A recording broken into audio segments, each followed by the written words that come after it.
correct me if I'm wrong, James, but I'm pretty sure I've heard you say that what you do and the way you do it is really the key to turning this battle around. Could you expand on that, please? Thank you. And one note about the book is now a New York Times bestseller. So if you, they're probably very upset about that. They do not want to put that in that time. But so definitely want to pick it up. But you know, I think that what I do is unique, and not everyone is called to do it. I don't think everyone should do this. I think if I can just get, you know, a few dozen people to do it, I think we can turn things around. But I think just the idea of using video, of exposing the fraud, I think you'll shock most people. I just showed you Rachel Maddow, Salon.com, and Slate were praising. Even they were saying it was wrong. If I had reported it in a newspaper, no one would believe me. If I had said in a newspaper, yes, Acorn people helping prostitutes, no one would ever believe me. So I think cinema verite, showing it on videotape, that's the way to go. Yes, sir, right there. Yes. Yes, can you talk about this journalist whose car was just pulled up? What information do you have on that? The government to censor journalists actually the gentleman wants to know about the journalist whose car crashed on Highland Avenue. Do you know about this? Yeah, Michael Hastings, a reporter for Rolling Stone, who broke the McChrystal story and apparently had some new stories. You know, I don't know what happened. I wasn't there. So just like I wasn't there when Andrew Breitbart died, everyone always asks me, how did he die? I know he had a bad heart. But I can tell you this, I've been watching a lot of videos of Michael Hastings online, and I think he had something of an awakening. Close to the end of his life, he was talking about how corrupt the media was.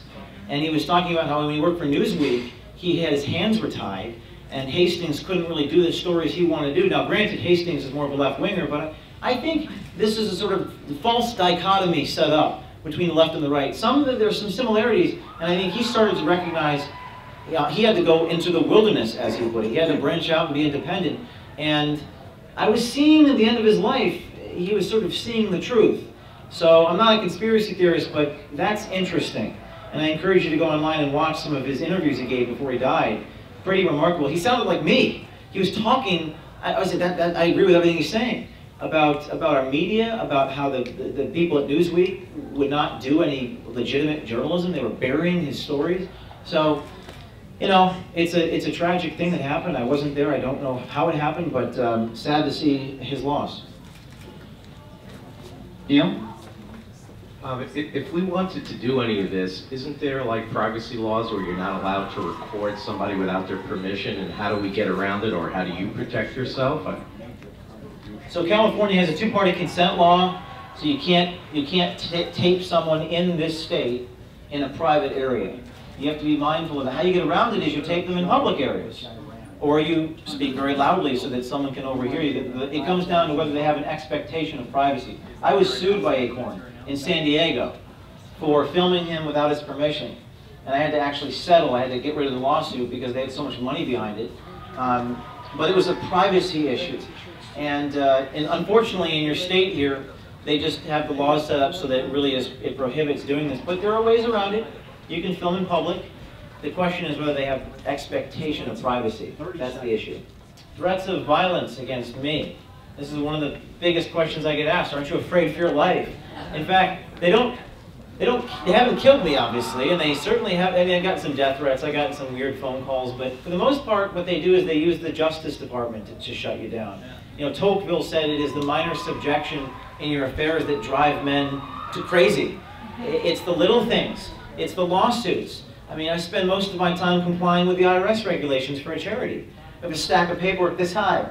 By the way, we have charity status. Project Veritas is tax exempt. The bureaucrat at the IRS must have been asleep at the wheel that day. I think it's because it's Veritas. There's some Latin club or something. But they really have used the justice system. The feds have harassed my family. They show up at my house. Hey, what's your son doing? My dad says, I don't know, my son's a grown man. Ask him.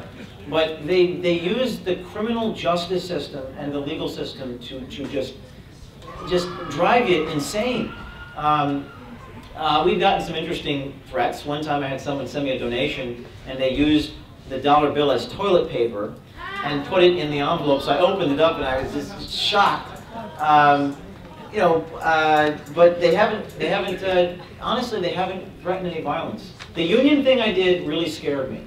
And there's another thing that we did where I was doing a story on the teachers' unions, and one of the Veritas rules, there's 39 Veritas rules in this book. One of them is, you're always behind enemy lines.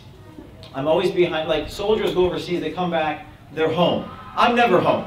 I'm always facing, and I was talking earlier about this story. I was in the library researching voter fraud, and the librarian said, "What are you doing? What are you doing?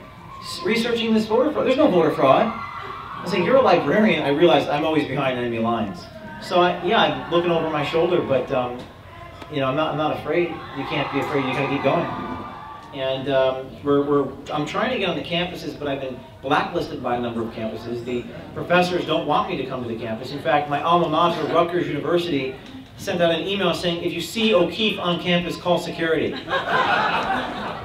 an uphill battle. What do I think about Edward Snowden, the NSA guy? Before I even say what I think about him, I think the discussion about him is a deflection. That's not the important question. The question is, what did he expose? And in my own, if you see my own work, they always make the discussion about me. What do you think about James O'Keefe? What do you think about Project Veritas? Not, what do you think about the fact that dead people are voting and Acorn's helping underage hookers? So it's the question. So the question, who is Edward Snowden and is he good or bad, is the least important question. It's the least important question. What's that? What he revealed is what matters, and they always want to change the subject. Like with the Acorn thing, the San Diego.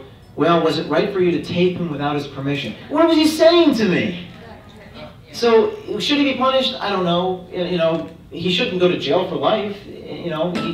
Should I be punished? Maybe a slap on the wrist, not the punishment I faced. So I think the punishment is incommensurate with the crime. But I think that's the least important question. So what he exposed and what does it mean? Have you ever contacted the RNC to back you and many others like it? No, I have not, but the book, and there's a chapter in the book called Mr. O'Keefe Goes to Washington, like Mr. Smith Goes to Washington, where I don't want to, I'm non-partisan, and I will go after Republicans because they deserve to be going after too.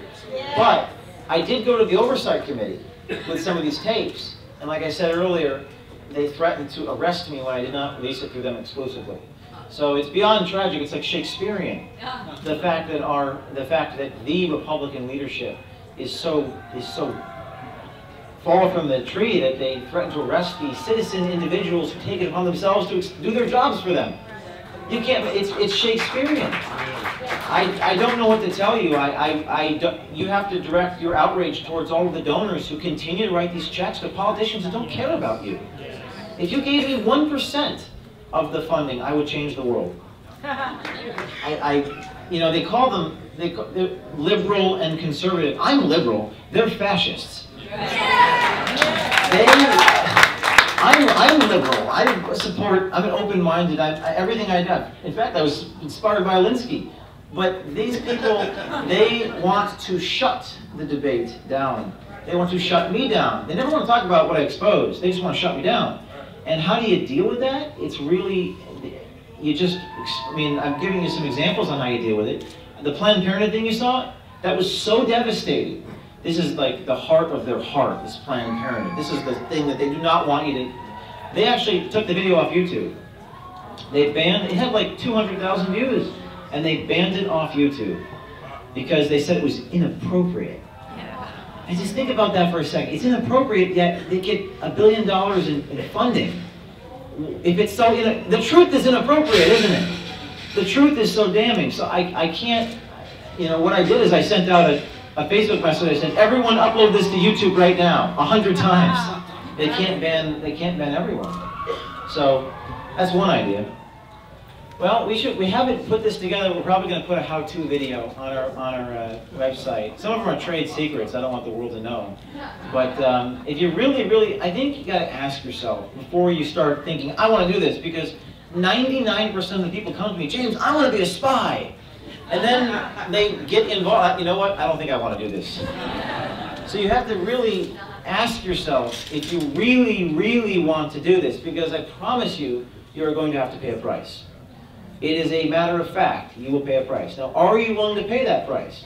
My book is about the price that I've had to pay, and I argue it's a price worth paying, and I really get into, I mean, the book is literally a field manual on how to make a difference, and how and what I have to go through, and the sort of, it's important. These are important things to learn. So before you start thinking, I'm going to do this, you need to ask yourself if you really want to do it. I've found maybe a handful of people nationwide who are willing to do this. Maybe a handful.